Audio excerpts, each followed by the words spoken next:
At 68, I finally understood that my wealth plan was not about chasing the next big thing. In fact, it was the exact opposite. I had spent years watching the world of money change, seeing new technologies and new ideas promise instant riches. But the real secret to a rich retirement, the kind that lets you sleep soundly through the night, was hidden in the most wonderfully boring places imaginable.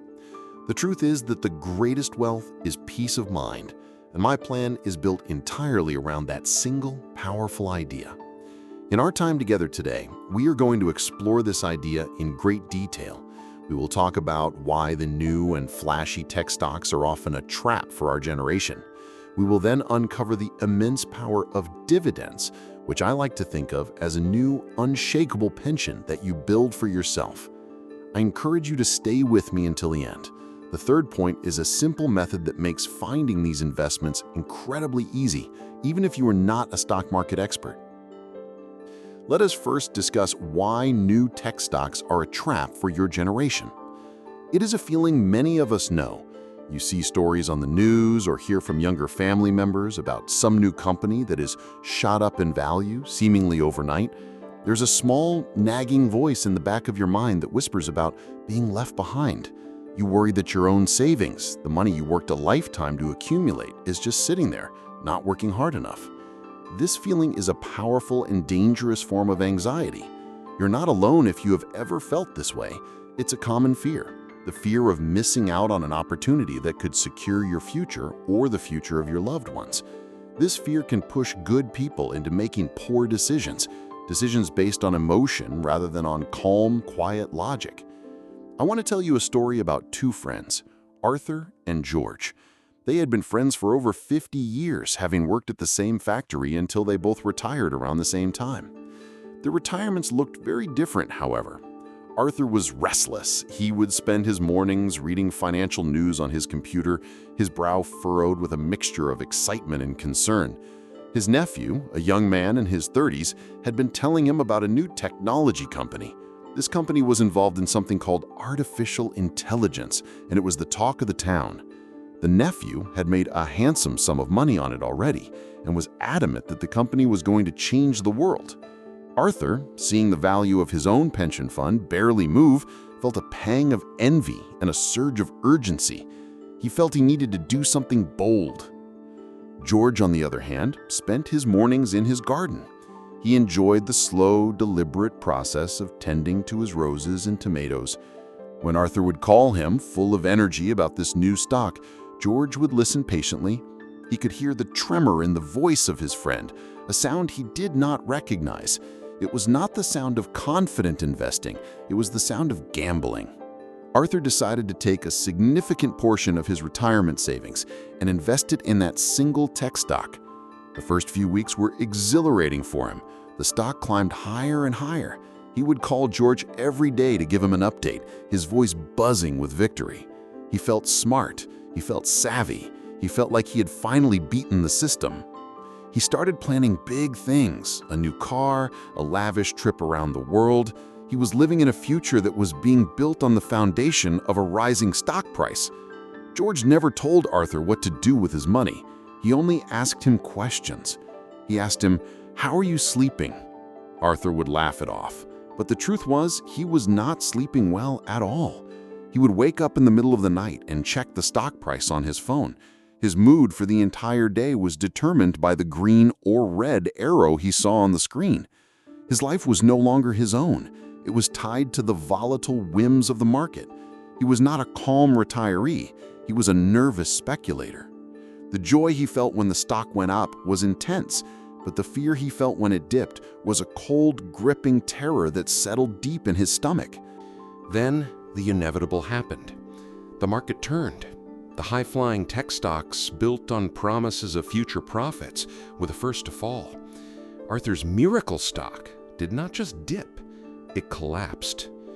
In a matter of weeks, a huge part of the retirement savings of Arthur was gone. The silence on the phone was deafening. When he finally spoke to George, his voice was hollow, filled with a mixture of shame and despair. He had chased a dream and woken up to a nightmare. The plans for the new car and the world trip evaporated, replaced by the stark, terrifying reality of a diminished nest egg. Here is the moment of insight that I hope you can take from the story of Arthur. The excitement he felt was not a good thing. We are taught to seek out excitement, to see it as a sign of life and opportunity. But in retirement investing, excitement is a liar.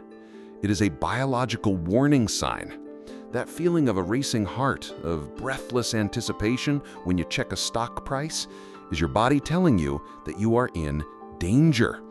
It is the same feeling you would get if you were standing too close to the edge of a cliff.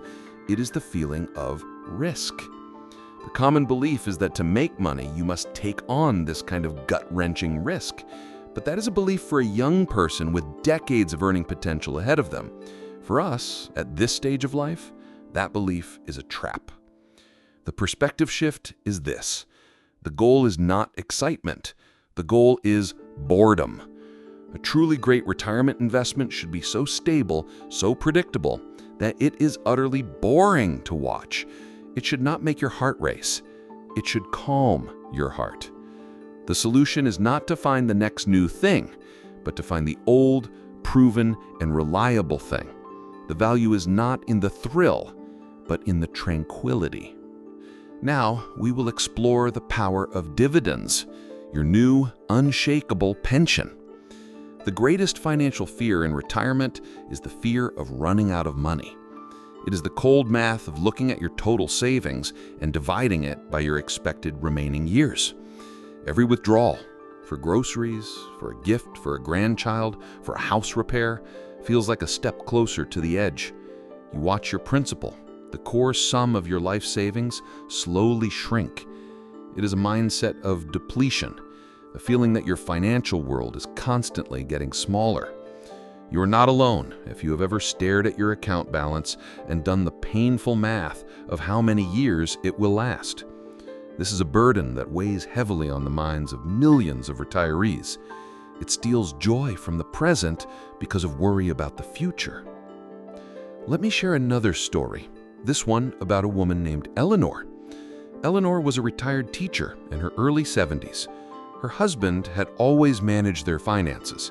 He was a meticulous man who had built a comfortable nest egg for them. When he passed away, Eleanor was left not only with grief, but also with a profound sense of financial anxiety.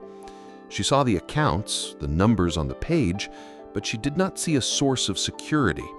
She saw a finite pile of money that, once gone, would be gone forever.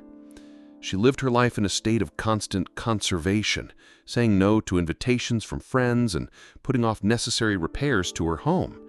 She was afraid to spend anything because she saw every dollar spent as a permanent loss. Her nest egg felt less like a cushion and more like a ticking clock. One afternoon, she was at a local community garden, a place she went for some peace and quiet. She was talking to another woman there, Margaret. Margaret was also a widow, a few years older than Eleanor, but she had a lightness about her. She spoke of a recent trip she had taken to visit her sister across the country and was planning another one to see the autumn leaves. Eleanor, unable to contain her curiosity and her worry, finally asked her, "How do you do it? How can you spend money on travel without worrying constantly that you will run out?" Margaret smiled a kind, knowing smile. She invited Eleanor to sit with her on a bench overlooking the rows of flowers. She explained her philosophy, and it changed the life of Eleanor forever. Margaret said, "Think of your savings not as a pile of cash to be spent, but as a tree that you own. A healthy tree produces fruit every year. You can pick the fruit, you can eat it, you can sell it, you can give it away. But you never ever cut down the tree itself. If you protect the tree, it will give you fruit year after year after year. My investments," she said, "are my trees, and the dividends they pay are my fruit." This simple metaphor was a revelation for Eleanor. Margaret explained that she had invested her savings in large, stable, established companies. These companies were so consistently profitable that every 3 months they would take a portion of their profits and mail a check to everyone who owned a piece of the company. That check was a dividend.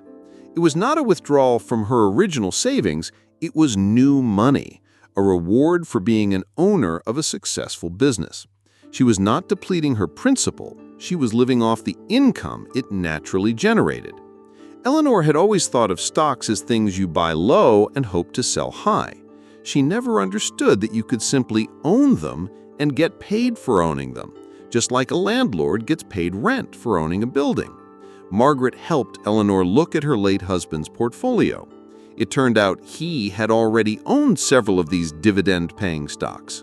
But Eleanor had only ever looked at the total value. She had never looked at the income it was producing. With Margaret's guidance, she began to see her portfolio in a new light. She saw that it was already a small orchard of fruit-bearing trees. The solution to the fear of depletion is to change your entire mindset from one of spending down to one of generating income. Dividends are the key to this transformation. They turn your nest egg from a static pile of cash into a dynamic engine of income. Imagine receiving a direct deposit into your bank account every month or every quarter, not from a job, but from the companies you own. This income is your new pension, one that you control. It is money you can use for your living expenses, for travel, for hobbies, for anything you want, all without touching the underlying source of that wealth. This creates an incredible sense of freedom and security. The fear of running out of money begins to fade, replaced by the confidence that your trees, your grandfather's stocks, will continue to provide for you season after season. If you are still watching and finding this valuable, please let us know by commenting with the number 2 below. If you have not already, I recommend you subscribe and turn on the bell so you do not miss our future videos.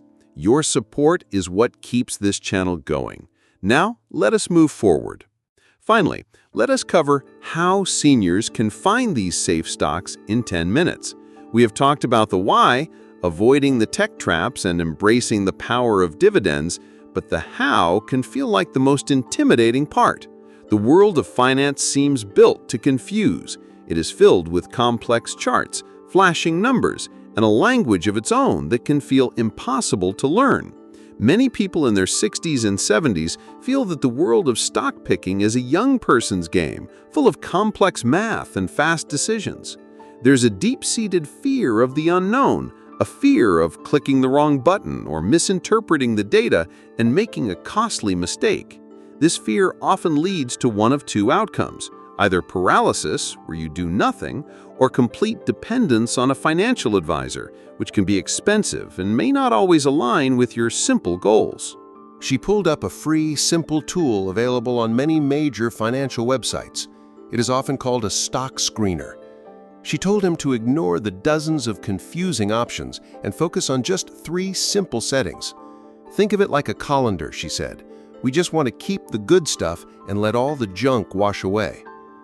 This was a process he could understand, a process of elimination to find quality. Here is the simple 10-minute process that Sarah showed her father, a process you can use as well. First, they looked for a filter called market capitalization. Sarah explained that this is just a fancy term for the total size of a company. She told him to set the filter to large cap or mega cap. This immediately sifted out all the small, risky, unproven companies. It left them with only the biggest, most established, household name businesses in the world. The kinds of companies that have been around for decades and will likely be around for decades more. This one step eliminated over 90% of the noise. Second, they looked for a filter called dividend yield. This, Sarah explained, is the fruit from the tree we talked about. It is the percentage of the stock price that the company pays you each year. To ensure a meaningful income, she suggested setting the filter to over 3%. This is a personal choice, but it is a good starting point. This filtered the list down even further, leaving only the large companies that paid a healthy, consistent income to their owners. The list on the screen was now much smaller, much more manageable. It was no longer a terrifying universe of options, but a handful of recognizable names. Third, and this was the most important step for safety, they looked for a filter called payout ratio. David had never heard of this, and it sounded complicated. But Sarah explained it in the simplest way possible. "Dad," she said, "imagine you earn $10. The payout ratio just tells you how much of that $10 you're giving away. If a company has a payout ratio of 100%, it means it is paying out every single penny it earns to its shareholders. That sounds good at first, but it is actually very risky. It means the company has no money left over to reinvest in itself, to repair things, to grow, or to save for a rainy day. A safe company," she explained, "keeps a good portion of its earnings." So they set the filter for the payout ratio to be under 60%. This was the final, crucial step. It ensured that they were only looking at healthy companies that were not overstretching themselves to pay their dividend. It was a sign of prudence and stability. When they were done, the screener showed a short list of about 15 companies. David recognized most of the names. They were companies he had known his whole life. It had taken less than 10 minutes. There was no complex math, no terrifying charts, just 3 simple filters. David felt a wave of relief and empowerment wash over him.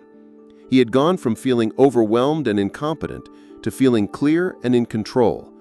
The solution to the complexity is not to learn everything. It is to realize you only need to know a very few, very important things. You do not need to be a financial genius.